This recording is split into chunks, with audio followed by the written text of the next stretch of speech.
It started on a bright Saturday morning when I noticed HOA Karen briskly walking toward my lake cabin, dragging a large set of keys with her. She had a smug look on her face, probably imagining that she could gift my property to her son for his weekend retreat. What she didn't know was that my cabin was not only fully under my ownership but also protected by legal documents I kept in a secure safe and monitored by cameras around the property. Karen approached the cabin, fumbling with the doorknob. Her confidence wavered slightly when the lock refused to budge. She tried again, harder this time, but my security system was designed to prevent unauthorized access. Each failed attempt triggered silent alerts straight to my phone, notifying me of her trespassing. I stepped outside calmly, observing her struggle from a distance while sipping my coffee. She finally gave up on the doorknob and turned toward the windows, trying to peek inside to see if her son was allowed entry.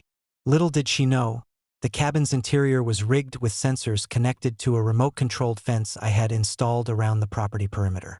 Any movement near the cabin triggered lights and alarms, giving anyone attempting intrusion an unmistakable warning. As the lights flashed and the security alarms rang softly, Karen froze, clearly unsettled. I walked toward her, my presence adding to her panic. "Looking for someone?" I asked calmly. She stammered, insisting her son had every right to use the cabin.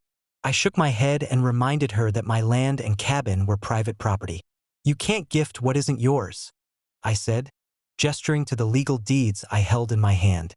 Her expression shifted from smugness to panic, realizing she had overstepped dramatically.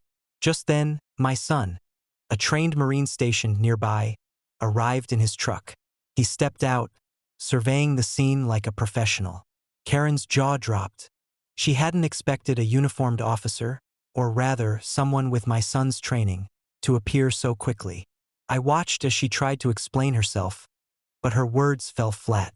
My son calmly stated that trespassing was illegal and that any attempts to enter or claim the property would result in immediate legal action.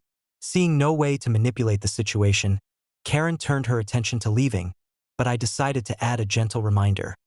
I had split the cabin with a temporary fence line to ensure that even her son couldn't sneak in from one side.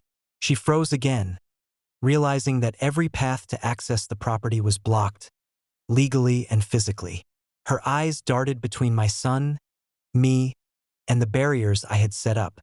By the time she drove off, red-faced and fuming, it was clear that she had underestimated not just my preparedness, but also my family's coordination and legal knowledge. The cameras captured every angle. Her initial bravado, her fumbling attempts, the flashing lights, and the final, frustrated retreat.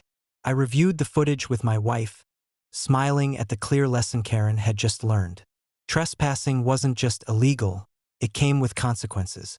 That evening, the lake cabin was peaceful. The water lapped gently against the shore, the fences stood firm, and the alarms were silent. My son and I reviewed the property one more time, making sure every sensor was working perfectly. Karen had learned, albeit painfully, that private property was exactly that, private. No HOA rule, no imagined authority, and no misused keys could override legal ownership or prepared defenses. We ended the day quietly, enjoying the calm of the lake and the satisfaction of having kept our property safe. The incident with Karen would likely become a cautionary tale within her HOA, demonstrating that ownership, preparedness, and legal authority always trump arrogance and entitlement.